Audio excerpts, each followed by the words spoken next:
Di tengah gurun yang terik dan kota tua yang mulai ramai, lahirlah seorang anak yatim. Muhammad, nama yang kelak menggema ke seluruh penjuru dunia. Namun di tahun-tahun pertamanya, beliau hanya punya satu pelindung, sang kakek tercinta, Abdul Muthalib. Setelah wafatnya sang ibu, Aminah, di tengah perjalanan dari Yatsrib, Muhammad kecil hanya berusia 6 tahun. Dunia terasa kosong, tapi di tengah kehilangan itu, Allah menitipkan kasih-Nya melalui Abdul Muthalib. Bukan sekadar kakek, beliau adalah pelindung, penjaga, sekaligus cinta pertama Muhammad setelah ibunya. Abdul Muthalib bukan orang biasa. Ia pemimpin suku Quraisy, penjaga Ka'bah, dan orang yang dikenal bijaksana. Tapi yang paling indah adalah caranya memperlakukan cucunya. Muhammad tak diperlakukan seperti anak kecil biasa. Di hadapan para tetua Quraisy, beliau sering duduk bersama kakeknya, di tempat yang hanya diperuntukkan bagi pemimpin. Mereka berkata, tak ada yang boleh duduk di atas permadani Abdul Muthalib, tapi Muhammad dibiarkan, bahkan dirangkul untuk duduk bersama. Biarkan cucuku, ia akan menjadi seseorang yang agung, ujar Abdul Muthalib, seolah firasat itu tertanam dalam nuraninya.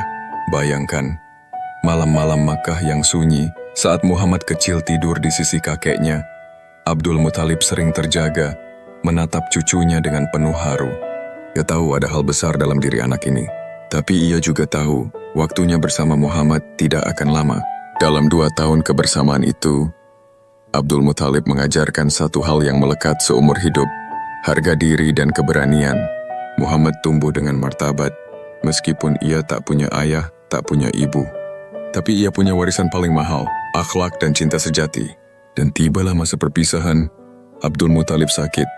Muhammad kecil, lagi-lagi harus kehilangan seseorang yang mencintainya sepenuh jiwa, tapi tidak dengan tangisan yang keras. Beliau hanya diam, dengan air mata yang jatuh dalam sunyi. Di usia 8 tahun, Muhammad sudah mencicipi pahitnya duka berlapis. Ayah tidak ada, ibu telah tiada, dan kini sang kakek, sosok yang mengisi ruang hatinya, juga pergi. Tapi dari kehilangan itu, tumbuh kekuatan luar biasa. Ia belajar menjadi mandiri, belajar menggantungkan segalanya pada Allah semata.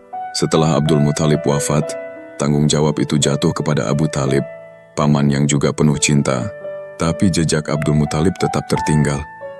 Dalam keberanian Muhammad, dalam tutur lembutnya, dalam keyakinannya bahwa hidup harus dijalani dengan penuh kehormatan. Mungkin kita tak bisa melihat bagaimana cinta Abdul Muthalib